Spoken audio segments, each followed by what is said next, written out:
This episode of Going Forward is brought to you by Optmyzr, an award-winning PPC management tool used by advertisers worldwide. Save time and boost the performance of your PPC campaigns on Facebook, Amazon, and Google or Microsoft. Get a 14-day free trial at optmyzr.com/go/VIP. Welcome to Going Forward, where inspiring conversations with leaders and entrepreneurs shape tomorrow.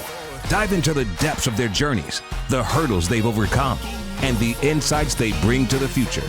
Let's get moving right here, right now on Going Forward. Everybody has problems. Yeah. So I've gone through in the past 4 months, probably the hardest personal and professional 4 months of my life. And honestly, nobody would have blamed me if I just didn't show up. Everybody would have understood. Wow. Everybody would have got it. They would have been like, oh yeah, he's just going through stuff. But I would have known. I wouldn't have liked myself. I would have been in a really tricky spot. Yeah. And I would have woken up, looked in the mirror and been like, not happy with this guy. And so I will give you an example that hits home. So in the past so you mentioned changing your environment. Yeah. And so there was a point for about 10 to 14 days, maybe a little bit longer, where every time I would shower, I would cry. Every time. Wow. And maybe even a little bit longer. And so I realized that I started crying when I put my speaker in the bathroom and I would play sad music. So I just removed the fucking speaker. And then look at that. No more crying in the shower. So oftentimes you have to look at what cues do you have in your environment that contribute to the state that you're in. Mm-hmm. Depressed people will do depressing things. You damn right they will. Me listening to depressing music in the shower is a high likelihood that I will probably bawl my eyes out.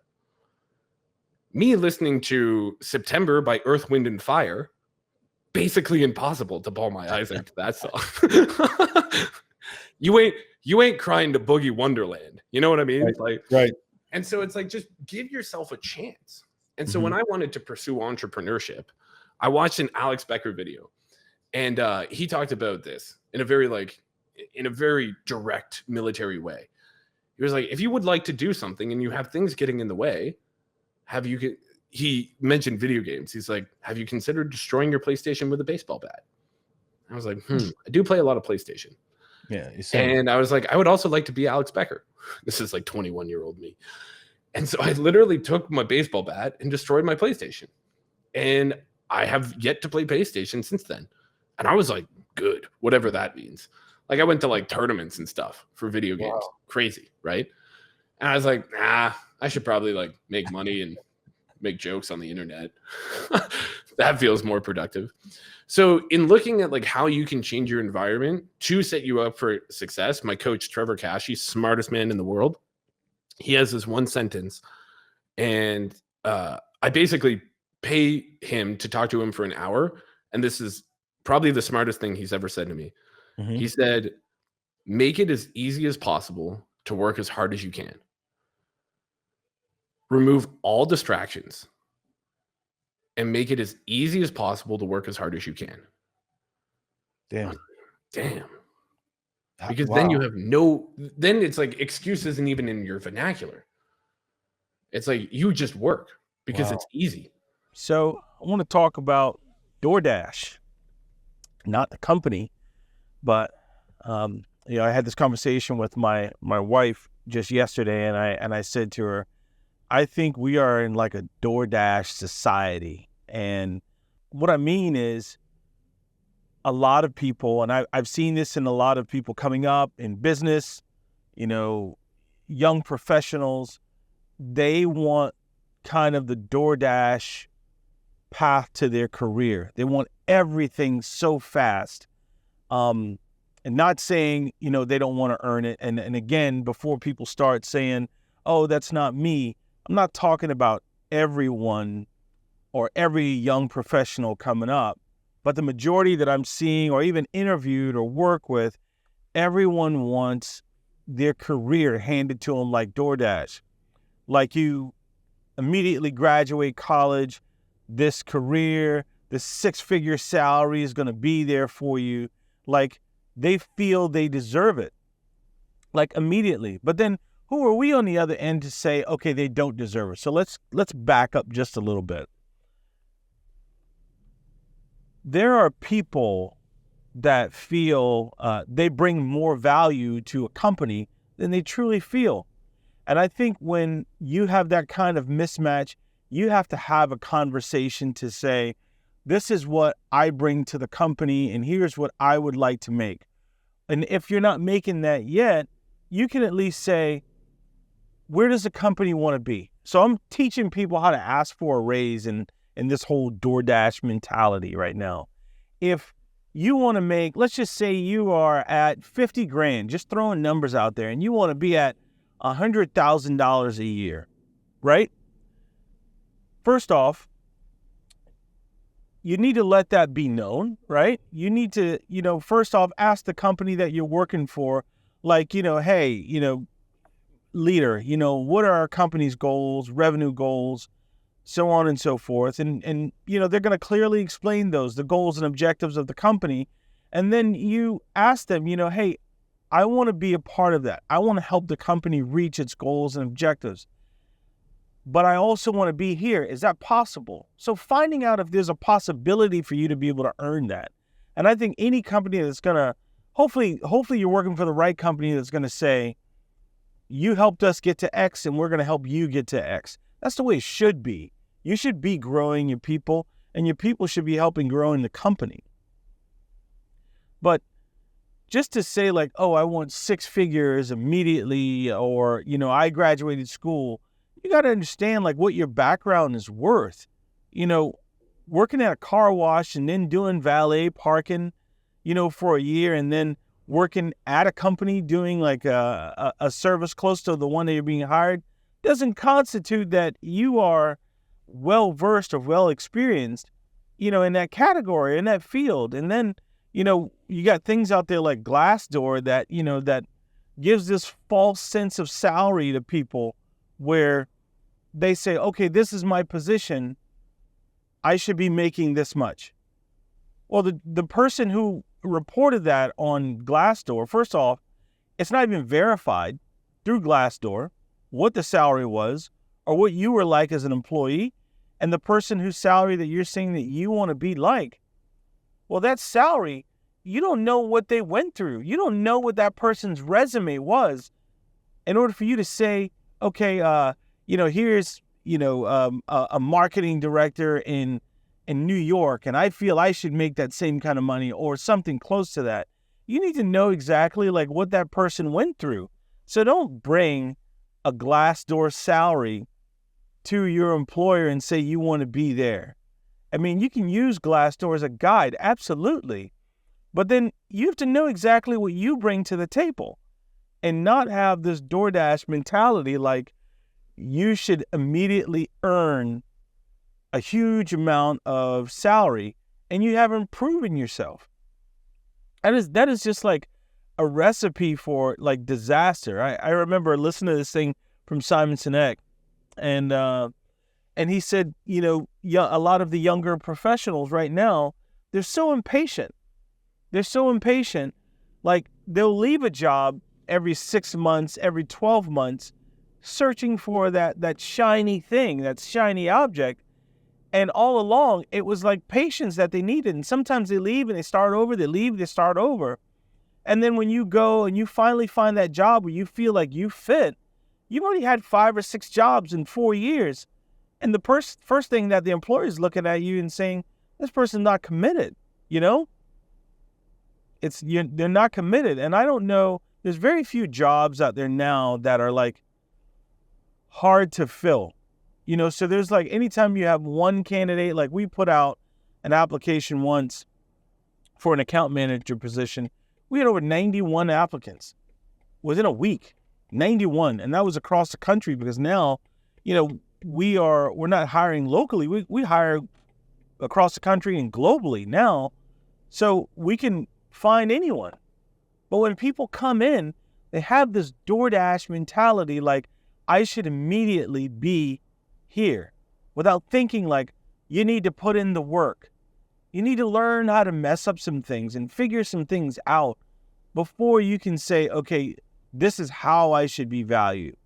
And I think people are looking at it like how when they trade in a used car, it's like, my car should be worth this. It's because you spent the time waxing that car, cleaning the tires. It has a lot of value to you, but how much value do you have to the person you're trading it into? So when you're looking at your career, you need to ask yourself, like, how much value am I bringing to them? How much experience am I bringing to them? How am I going to help this company get to where they need to be? And can that company help me to where I need to be? Because it should go both ways. And before people start saying, oh, they want to, the owners want to get rich in these companies, I think a lot of people have no idea exactly what owners go through or entrepreneurs go through. Sometimes you're the last one to get paid, and sometimes you're the first one to get up in the morning. You're the last one to quit working. And no, not everyone's going to be like that in your company. No, they're not going to be like that in your company. But you're not making the entrepreneur rich. If he pays you, he needs to earn 3 to 4 times what he's paying you just to be able to recoup or make money or make a profit. This is business. And the DoorDash mentality has to just be over with. There's no one's going to give it to you that fast or bring you that kind of career on a platter. You got to earn it. It's a career. You got to build it out. That's what people are looking for. That's what companies are looking for. They want employees who are not only smart, they want thinkers. They don't want doers. They want people who can get them to another level. And so should the employee. You want a company that can take you to the next level. But stop having the DoorDash mentality and thinking the world owes you something, and thinking they need to take you to the salary that you dream of and you haven't really earned it. I just want to kind of close out and just say, stop having the 6-figure attitude and the 6-figure expectations, and you put up a minimum wage effort. I had a lot of, adversity growing up. Like, my mom was making like probably $13,000 a year. We didn't really have like food, water, shelter. Those were always being called into question. I was in like foster care. My mom was raising us by herself. I was the victim of like so many crimes starting off at like age of 12, and it just kept going on throughout my life. And for me, I feel like school was like that like safe space for me, where it was just kind of like I could get those grades, and it kind of gave me some type of hope because I was thankfully always naturally inclined with my schooling. So I would get like the A's and stuff, and I'm like, okay, this could be like a way out of here for my siblings. I can be a role model for them. Like, I have, I'm the oldest sister, so I could be a role model for all of my younger siblings. Yeah. I could help people kind of that look like me that are in these situations, and I think that has really pushed me because like I'm an attorney, but my real passion is more so like the philanthropic stuff, the volunteering, the mentorship. That's where like my heart really beats. And I do love being an attorney. I do love getting results from my clients. But where I just feel like self-fulfilled is helping students and everything. And with the personal injury, when I became an attorney, the reason why I wanted to do that was kind of like for my own personal story. Like, I had a crash, my back was really hurt. I couldn't walk for a little bit, and I had an attorney. As soon as I was able to walk, which was like a couple weeks later, he dropped me and didn't even really care about my case. And I feel like a lot of people, they get like good service when they have really bad cases. There's a dead child, there's, severe burns, there's a missing leg. But if it's something that's just more like every day you're in pain, but it's not rising to that threshold of maybe like a 7-figure case or something, I feel like a lot of attorneys don't necessarily care about those people. And for me, I wanted personalized service. So that's why all of my clients have my actual direct cell phone number. There's just such like easy communication for myself and my clients. And I just wanted them to have a different experience than I had. Jessica, it almost sounds like you turn your pain, that negative pain, into something. I mean, Yeah. even from the education part of it, and just saying like, you were a victim of all these things. And these are things that people probably never even knew.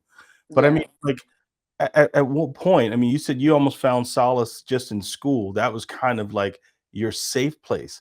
Isn't that something though, to say like education was like your safe place, to say this protects you from Yeah. everything else? That's something. Yeah, for sure. So how do you turn that energy?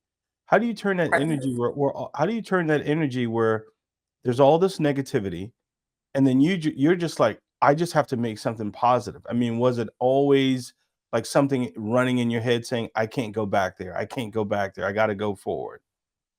I think for me, it was just kind of like that there's always going to be all these variables happening in my life. Like, I'll give you an example. When I was 16 years old, I was walking to school and I got kidnapped at gunpoint Oh, by this man. And it was like, I guess it was like an attempted rape type of situation. And I pretty much like negotiated my way out of it, unraped, unhurt, or anything. Like, obviously, it was a traumatizing situation, but for what it was, like getting kidnapped at gunpoint by this guy, being taken to this abandoned house, like it could have went so much, more differently. Like I could have not even been here today.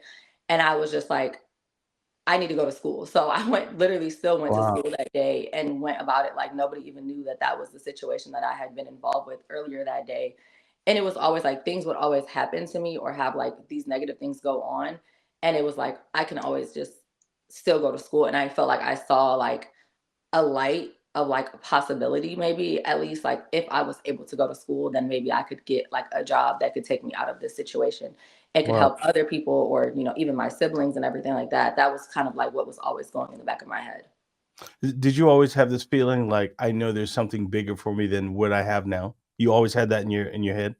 Yeah, I think I was really kind of fortunate because like when I first was born up until I was 12, I lived in a city called Dearborn, and it was more like Middle Eastern and more like middle class. We just were super poor in that city, and I saw like them with like their businesses and everything like that.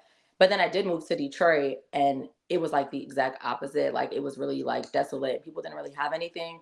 But I had like applied to go to high school in the suburbs, and I like applied for like 2 years, had to do all of these hoops and everything to get in.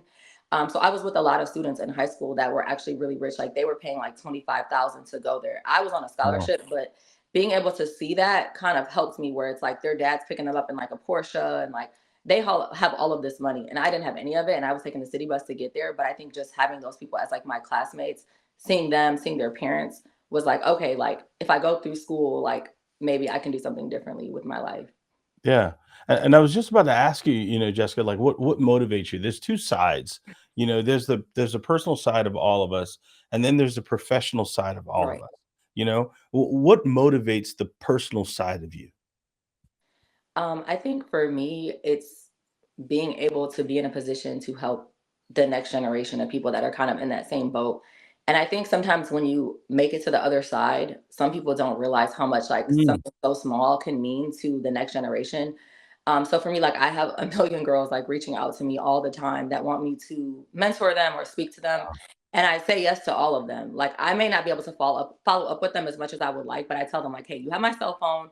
When you want to talk, call me. If I don't respond, then like message me again. Like you're not bothering me. I just get a lot of messages, and Yeah. I'll talk to them as long as they want to talk. Because that same person may not know any other attorney, and specifically, they probably don't know any Black attorneys, and especially like a Black female attorney. For me, like I didn't know any Black attorneys or anything like that until I was actually a Black attorney. So just having like that, you might have a 20-minute conversation with a person and think nothing of it. Like, oh, I just chatted with them while I drove somewhere. And I've had so many people come back to me years later and say, hey, you remember when you talked to me 4 years ago? I'm an attorney now. And I'm like, I don't remember when I talked to you, but like, I'm so happy that that's been the case. You had a teacher, you were the teacher, and you were also the military person. I mean, what kind of lessons, did you bring with you as you went into the new career of saying, let me try this law thing out? Like what lessons did you bring with you and that you still keep with you today? Yeah, it just seems that I, I do well when I'm in charge for some reason. So in school, I mean, I did well in the Marine Corps too. I got actually tremendous what they call fitness reports. They're Mhm.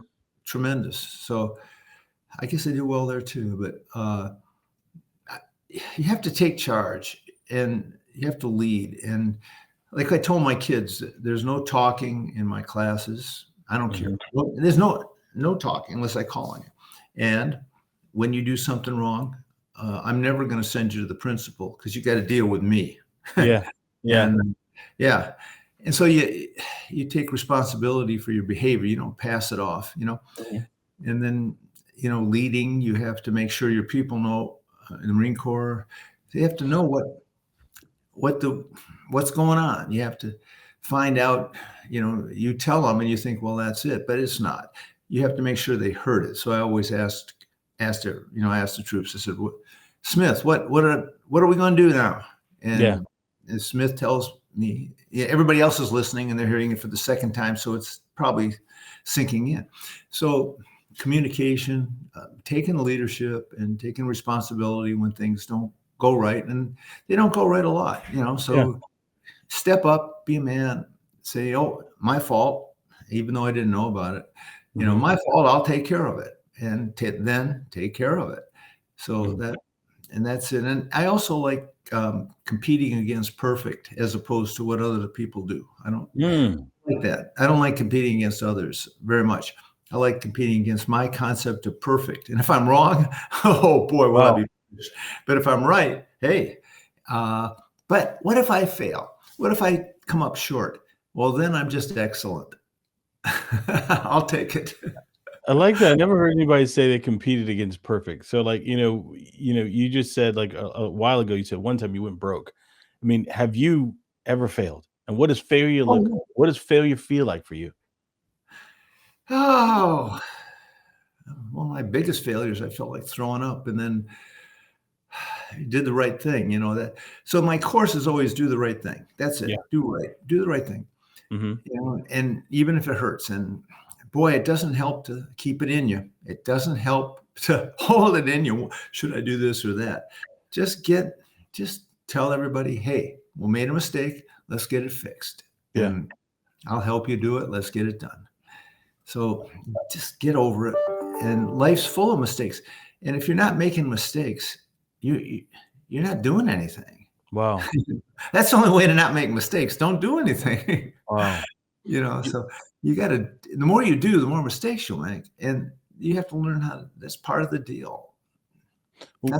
When you started out being an attorney, I mean, were you always a personal injury attorney, or were there other areas that you specialized, well, not specialized, but worked in as far as practice areas? No, I was fortunate enough to be hired by a lawyer who had too much work to do, and he was successful, and he gave me all the lousy work, and he said, and run the office. So I just got out of the Marine Corps, so I know how to run stuff, but I didn't know anything about how to practice law. They teach you the law in law school. So I just did all that and mastered the crummy work, the hard stuff.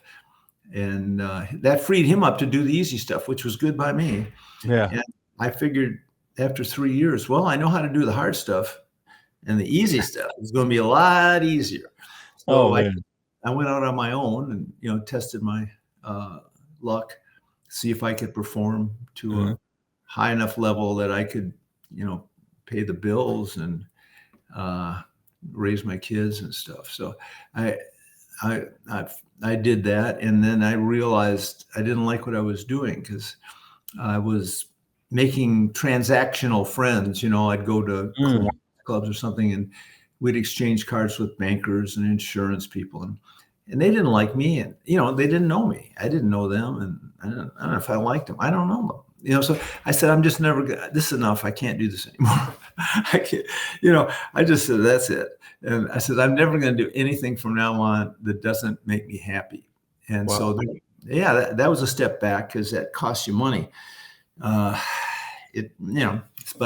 once I cleaned that up, it was very good from then on. And plus, I was happy to go to work because if you do something you love, you never have to work a day in your life. Yeah. So it was not work. It was a lot of fun. And I really enjoyed it up until this day. I mean, I love it.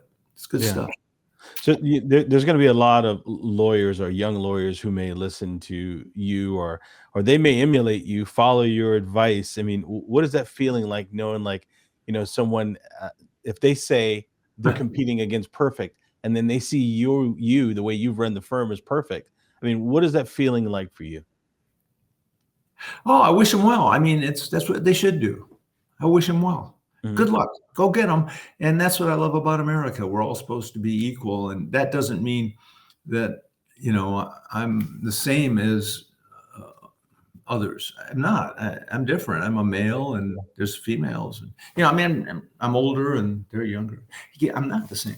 So, but what it means is we should have the same chance, the same start, the same opportunities. So, I wish them well. I think it's hard, and I admire those people that put their shoulder to the wheel and succeed. Or fail and get up. I failed, a lot of times. So, get up and get going again, and just save your character. Don't lie about it. Don't do anything. Take responsibility. I mean, even though you didn't do it, or you didn't even know about it, it comes to you. Just say, "Oh yeah, I'm so sorry. It shouldn't have happened. We'll take care of it." And then take care of it and let them know. Call them up and say, "I'm sorry it happened, but we took care of it. I'm sorry we put you out. Do I owe you anything? Is there anything I can do to make it up? I'm so sorry." And just be honest about it. And if they say, "No, I hate you," well, okay. If they say, "Oh, that's kind of you to do that, and it's really upfront, you're a stand-up guy," well, that's good too. Yeah. So, it's your character that you should worry about. And the biggest thing for young lawyers is something they'll never do, probably, is you make friends with your clients. You make friends with them. Because if they like you, you can do no wrong. If they hate you, you can do no right. And so if you're hey, I was top of my class and I'm hot stuff and you're lucky to be talking to me, right? They're going to hate you and they're going to be picking everything you do apart. So, be a friend. One thing I used to do was when I was driving home, I'd have a couple names and I'd call just for a few minutes. Not long. But I call, "Hi, Mr. Smith, how are you? How's that leg?" "Oh, I'm so sorry." "Yeah, but it looks like it will be healing and we will be working and we're taking care of you. I was just driving home and thinking of you. I just wanted to know how you're doing, and I'm glad to hear that it's getting better. I know it's bad now, but keep up the good work and we'll keep working for you. Take care. Bye." And then, next one. And then talk to them. And you still do that today. So many people will say, "Oh, my lawyer even called me. Call me at home, He called me, that stuff." I think that helps. I think that's I believe that's key, and I believe that's missing too with a lot of firms today, where it is almost like how you described it, where it's more transactional and not everyone's trying to become a friend with their client. Yeah. You think do you think that had a lot to do with your success? By being friends with the client? Yeah, because when it's transactional, the client picks that up. They say, "Oh, I'm just another piece of work." That's what they know. They know that. And if you're their friend, they'll say, "Oh man, if I ever have," see, on transactional, you don't care. You say, "Oh, there'll be more work. I don't care." Yeah. But if you're trying to build a practice, you don't have to get clients. They'll get them for you because they will say, "Oh, I really like him. He was so good to me." Right. When my friend Fred got in the accident, I told him to call George Sink, that sort of thing. So if you're their friend, they'll build it for you. It just takes a little, it takes time, but they'll keep building it. It keeps growing that way, and it really is a wonderful thing. And they're always right. You're always wrong. Face it. If they come in and they say, "You are really stupid and clumsy and slow," I'm just here to tell you because I've finally had it with you. I said, "Well," that's not the half of it. Some days I think I'm twice as bad as that. It's really terrible. And things do happen. But the one thing I am pretty good at is handling the situation you're in. I've done it an awful lot. So let's talk about that. And let's see if we can't put that back together and make this thing work. What do you say? And so you've turned it around. You've acknowledged you're stupid, slow, dumb. So, okay, good, done. Now they know they're smart. They were right. Okay, good. And then you turn it around to give them the help they're there for. That's what they really want. They want someone who cares. I remember a line. I do. I remember a line. I remember a line you also said. You said, "Do the right thing and the money will always come." Yes. And also, if people don't care how much you know, until they you know care. how much you care. Hold tight, listeners. We're taking a brief pause. Going forward, we'll be back shortly with more insightful conversations. Running your law firm is a serious business. When you actually got out of law school, they didn't teach you how to market your business, or they didn't teach you exactly the business of running a law firm. And that's what we do. We want to be able to come in and work with you and your firm so that, one, you can start marketing your firm correctly, coach you on how to get to the next level and where you want to get your law firm. And most importantly, we don't want you to be one of those law firms who are a laughing stock of the community. Don't hire a marketing agency that's going to make you look like a buffoon online or social media and try and make you to be something that you are not. It's time for you to start running your firm the right way. Go to VIPmarketing.com.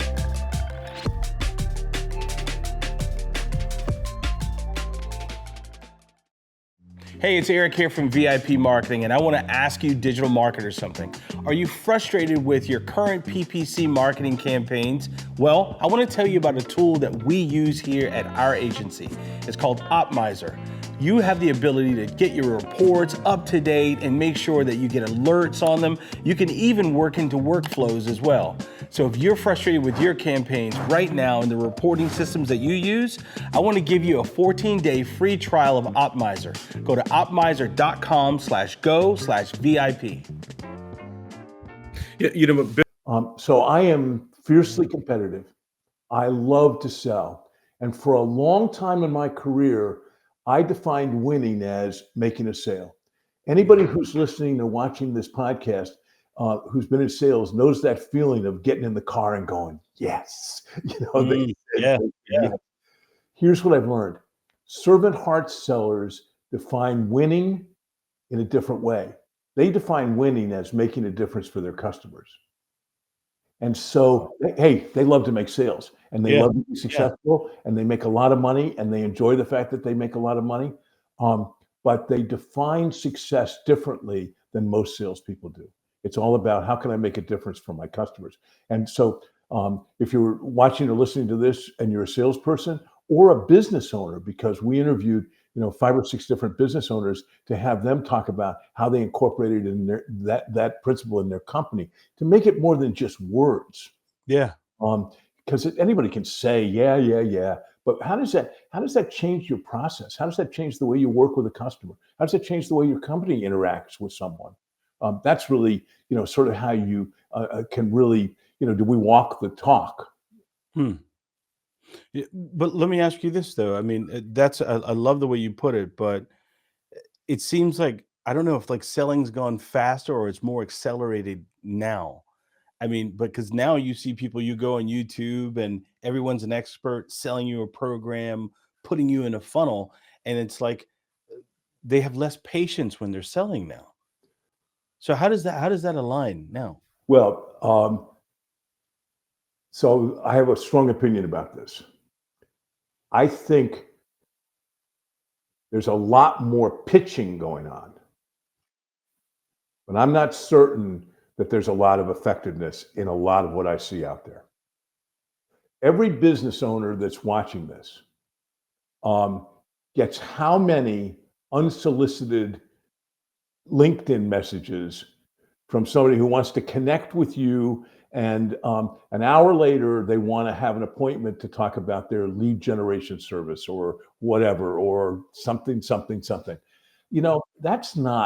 That's not building a relationship that's built for long term. That's, I've got retired on my LinkedIn profile and I get 10 of those a week. Come on, so that tells you that they're not paying attention. That tells you they're not paying, and if you're not paying attention, remember Zig Ziglar's old line about nobody cares how much you know until they know how much you care. Well, if you can't even take the time, so I think there's a difference between pitching and selling. Mm-hmm. And if you talk to the folks that I interviewed, we had a guy, the average mortgage broker who's successful in the country will write 5 or 6 mortgages a month, 50 or 60 for the year, and that's a successful mortgage broker. We interviewed a guy who did 50, who's got a relationship with his referral sources that is just incredible. I have a guy who, we interviewed a guy who sells more recreational vehicles himself than 95% of the RV dealers in the country. Wow. But he takes a phone call from a customer who's got a question when he's away on a vacation in Argentina, and he carries a satellite phone to be able to do that. This is not showing up on YouTube in a channel philosophy. And by the way, I think there's ways to use that kind of stuff that are effective to help build an image for what I do, build a message for. I think I've seen a lot of people do that effectively on LinkedIn. But at some point, it's got to be connection. And that hasn't changed a lot in the last 25 years. You had a line, you had a quote, and you said, there's a common misconception that being good at sales necessitates aggressive closing or finding ways to effectively answer client objectives. Yeah. One of the biggest myths, so I started as a sales trainer, 100 years ago, and I understand the close early and close often and ABC, always be closing, and all this crap that I was probably guilty of sharing and others were sharing. What I found from talking to the most successful people is if they've done a great job of understanding what that customer's issues are, right, and providing a compelling solution, nobody has to say your pen or mine. Nobody has to. These kinds of things that we play. They're very conscious of the fact that they'll say this to a potential customer at some point. Does this make sense? Does it make sense to go forward? And I guess that's a close of sorts, but it is not hard sell in any way. Rory Vaden, who's a colleague of mine in the National Speakers Association, a great speaker, and he came up, selling door to door. And so when I interviewed him, he said, in the early part of my career, I was taught, that customer's got your money, and you got to go get that money. And he said, today I couldn't be further from that. That's not what great communicating is not. And that's the kind of selling. Look, I get on my soapbox a little bit about this. Don't you think that kind of selling gives salespeople a bad name? And and has a lot of people not even considering going into sales because they see the stereotype, maybe in a hard sell, used car lot, furniture store situation. That's not effective. Yeah. That's not effective. So, let's just say, okay, it's 2024 now, and go back to 2020. Did customers have more patience to be sold to back then? Well, or was it we just sped it up ourselves to say, okay, now it's 2024. I don't have time. I need to go right in, go straight for the kill, Well, you're asking a lot harder questions than you did the last time. No, so this is an observation and opinion. I think there's more clutter than there was in 2020. More noise. And so it becomes more important to break through the noise than it ever has before. Yeah. And isn't that also true in advertising? That, it's more important in advertising to break through the noise, because the more noise there is, the more difficult that is. I happen to believe that is an extraordinary advantage for people who adopt the principles of servant heart selling. Right. Because they break through the noise because they care. Now, do they get to every client as fast as they'd like? Probably not. Are clients more defensive than ever and busier than ever? Absolutely. Yeah. Do they have to be more effective? Yes. But when they get to that point, they can distinguish themselves from somebody else very, very quickly. I think that's still significant and could actually turn into a customer advantage, an advantage for a salesperson today.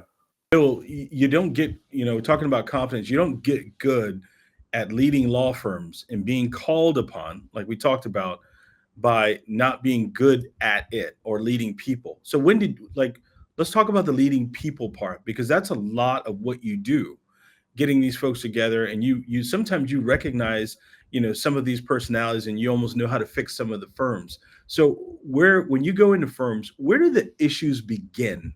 Oh, always at the top. It's always, every problem's a leadership problem. I mean, Mhm. and look, that is not in any way a criticism, but I do not No, mean totally, that critically totally. of anyone. It can turn into that, but it is always, no matter what I'm looking at, whether it's a family, a small business, a big, like whatever problems exist there, whatever issues exist, at the end of the day, it's on the leadership. It is on the very top leadership who have the power to make the decisions. That's where the responsibility lies. But that's not a criticism. It's really more, and it's not a burden, although that's what it feels like to many people when they first kind of hear that and have that, that every problem is a leadership problem. Or as Jocko Willink, extreme ownership Navy SEAL guy, says, a leader must own everything in their life, meaning you've got to take the buck stops here. You've got to take responsibility. But that actually, and when I'm training new leaders or emerging leaders, or even people who have been in a leadership role for a long time, but might not be yet really highly skilled at it, they're still, they need some growth. I always say, look, at the end of the day, that is not a burden. That it's all laid at your feet is not a burden. That is liberating, because that means you can do something about it. And it's your responsibility and your privilege to do something about it. So, that's a good way to look at it. Yeah. If you feel leadership as a burden, which again, it's self-training, because everybody's going to feel that at some point, but you've got to train yourself to understand it's a privilege. It's opportunity. It's like, if you're the guy, there's 3 seconds left, down by 2, you need a 3-pointer to win the game. You're in the opponent's arena. If you're the person who doesn't want the ball, if you see that moment as a burden, you're probably not cut out for leadership. Or you need to learn that getting the ball in that moment is the highest the highest privilege, the highest opportunity. It's freedom. It's not burden. It's freedom, because you are the one who has the opportunity to do something about it. And if you fail, you fail. But having the opportunity to have the outcome in your hands, that to me, that's liberating. Yeah, I think it's more that you never know what somebody's going through, right? And if they're coming to you, that you always need to just have your best foot forward, and know that maybe if somebody's a little off that day, you don't really know maybe what was going on behind the scenes. And so I think it's fuel in the sense that every day, if we have a client come in that wants our help, man, we are blessed to have that opportunity, and we need to give them a little bit of grace if they're, maybe not in the best of moods, and it's been amazing to me over the years how many times, a client will start off, they're hurt, they're in pain, physical pain, also oftentimes also emotional pain, maybe feeling inadequate. They're not able to pay certain bills, provide for their children. And by the end of it, they're feeling better. Things are, looking up for them, and they're a completely different person. I think that's the fuel I have, is to say, man, I got to bring it every day, because you're asking me, you're giving me the ability, the honor, to help you out. And so I need to have some grace and understand that not everybody is having their best day every day. So we got to know that there's a lot more going on there. Where do you think you got that from? That whole helpful spirit, man. I mean, how do you think that got into you? Because it seems like it's infectious within your firm. Now, it's not just with you; it's within the firm. So, where'd you get that? I got to give my mom credit. She has always said, when people didn't maybe make her happy, she would rather kill them with kindness. And she even still to this day, she'll say, so-and-so maybe was ugly, but you know what? I'm just going to I'm going to kill them with kindness. Yeah. And that's how I'm going to approach things. And I really think that, she and I got through, losing my dad, her husband, and just with this attitude of like, we're just going to make the best out of this. And we're going to always think the glass is half full. And so I think I've always just approached every situation as optimistically as possible, because I can't worry about the what ifs. I can't worry about the negative, because I can't change a lot of that, and it doesn't do me any good. And so, you were talking about Jess earlier. She's a little bit more of a worrier. And I'm like, if I can't control it, man, I'm not going to worry about it. All right, Jess is listening, so be careful. You know what I mean? Oh, she's heard me say this a million times. Yeah. And that's the yin and the yang of a marriage, right? You balance each other out. Sometimes I probably don't worry enough. Yeah. And so it's a blessing and a curse, but I think it's more of a blessing. Now you mentioned, the yin and yang of balancing things out, and in your firm, there's 4 of you guys. And if one didn't know you, they would think you guys are all best friends, So tell me, what's that dynamic like, with, a lot of people that are used to seeing, 1 or 2 partners, but you guys have 4. And how do you make that work? How do you make that partnership work? Yeah, it's a really good question. We get that one a lot. And it's a yin and a yang, and being in a partnership, whether it's, 1 partner, 2 partners, or 3 partners, it's got its ups and downs, right? You're going to have disagreements. And I always kind of liken it to, I guess the Mormons, and I go, I don't know how they do it, being married and having, multiple spouses, because it's not easy. You just have more problems, right? Yeah. And so, one day you have a great relationship with spouse 1, but spouse 2 is not happy, and spouse 3, is not happy as well. You go, man, I thought things were going well. Yeah. I think communication is really key to making sure that it works, though, and brutal honesty. Not sugarcoating things. I really think those are some of the secrets here. Effective communication. One of the things that we realized early on, sometimes we'd have a group chat going on the on the iPhone, right? And somebody would say something and it would be taken out of context. It wasn't meant one way, but it was taken one way, and all of a sudden that just snowballed into a big argument. We're like, what just happened? Right. So we became more deliberate about picking up the phone and saying, hey, I have this issue, right? Yeah. And so really it's amazing to me, how important communication is as we go through every day, and making sure that we're all on the same page, that we, before all that, it's, you got to have the same vision, mission, and values, right? If you have those 3 things together, then all of these have to work, right? These are kind of the day-to-day, but that's communication is probably the number one thing. And I think that goes for your marriage as well. Just over communicate. And that's something I need to do a better job at. So now let me ask you this part. You just talked about, communication, mission, and values. Now, running a law firm, and you guys have a growing practice. How important is the culture of the firm? And also, how do you keep, especially in today's time, because employees are different than they were 10 years ago, 5 years ago. How do you remain positive? How do you do that, Brandon?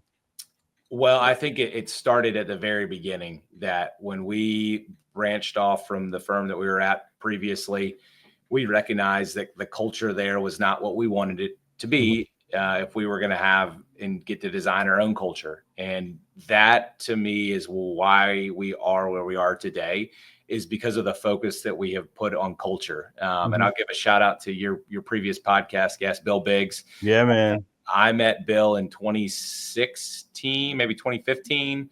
And I went out and visited. He was at Daniel Stark at the time. Yeah. And I believed him, and that you got to love your people, but love and accountability, right? Love and accountability. Yeah. And I think when we started the firm here, it was like, culture matters. Culture actually doesn't just matter. Culture is king. And so we started hiring more for culture than anything else. So if you're not a culture fit, then you're not going to be here. We have let go of people who were, high producers, high earners, right?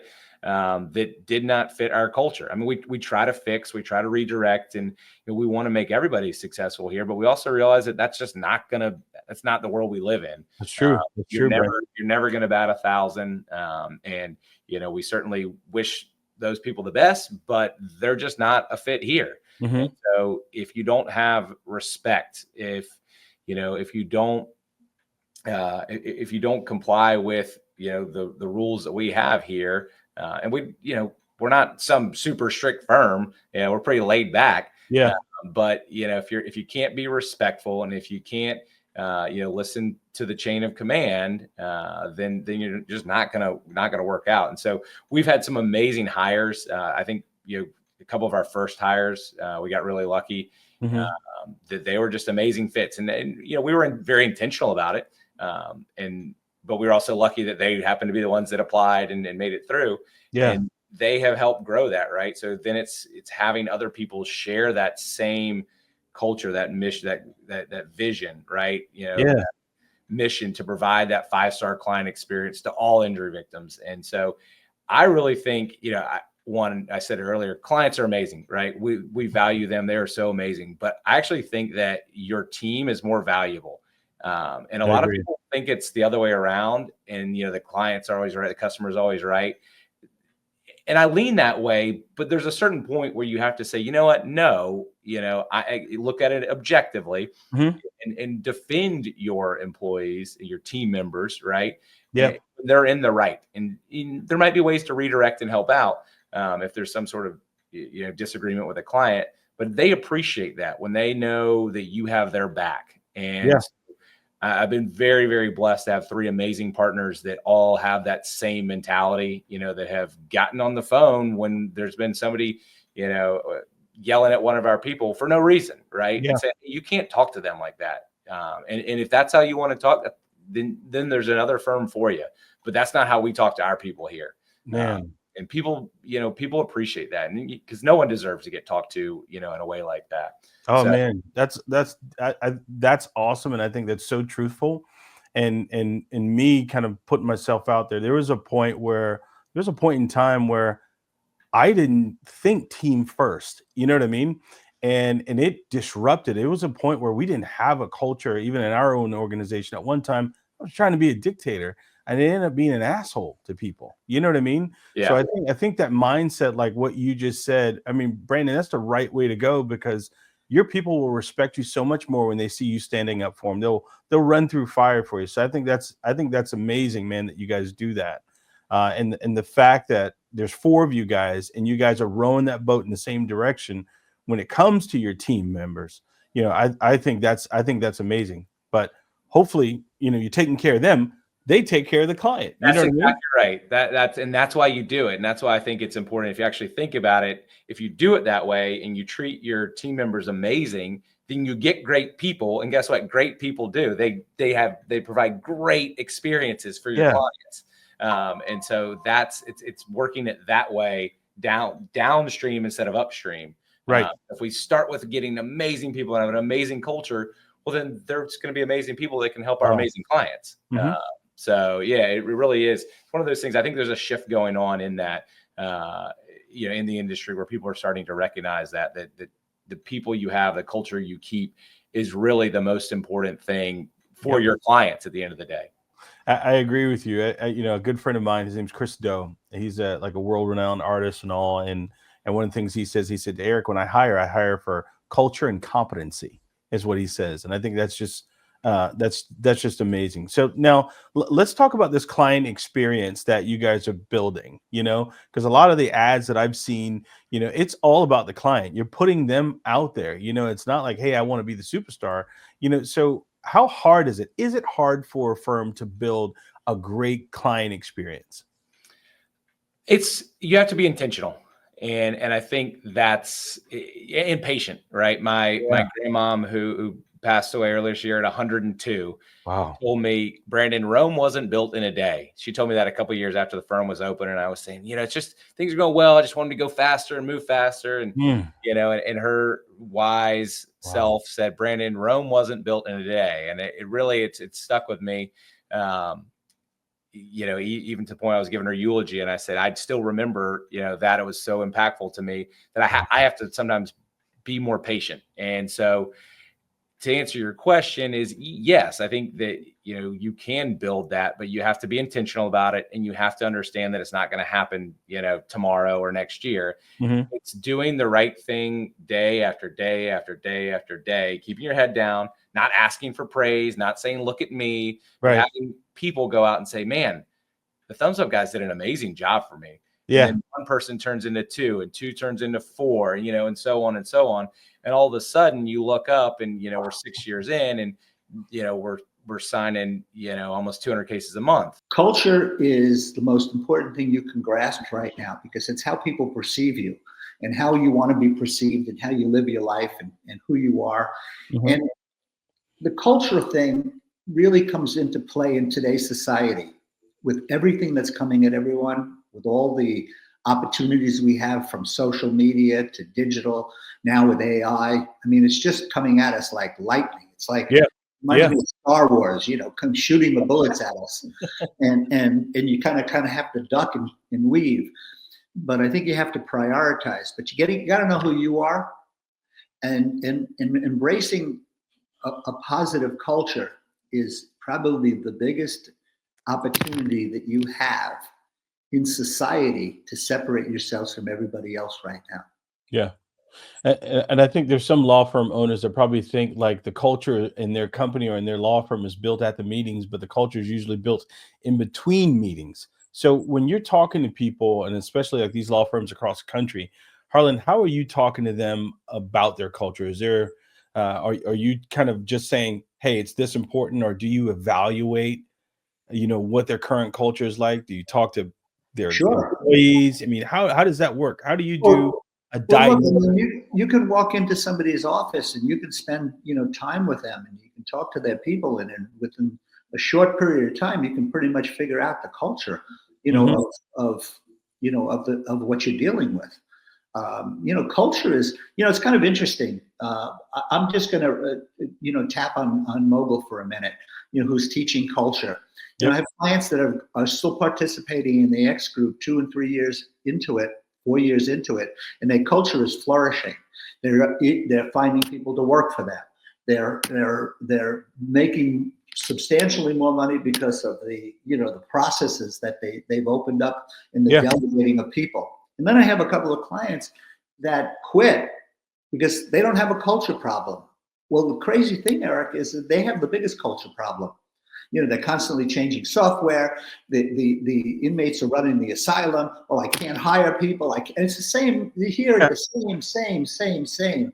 And so you sit back and you go, okay, these people don't get it.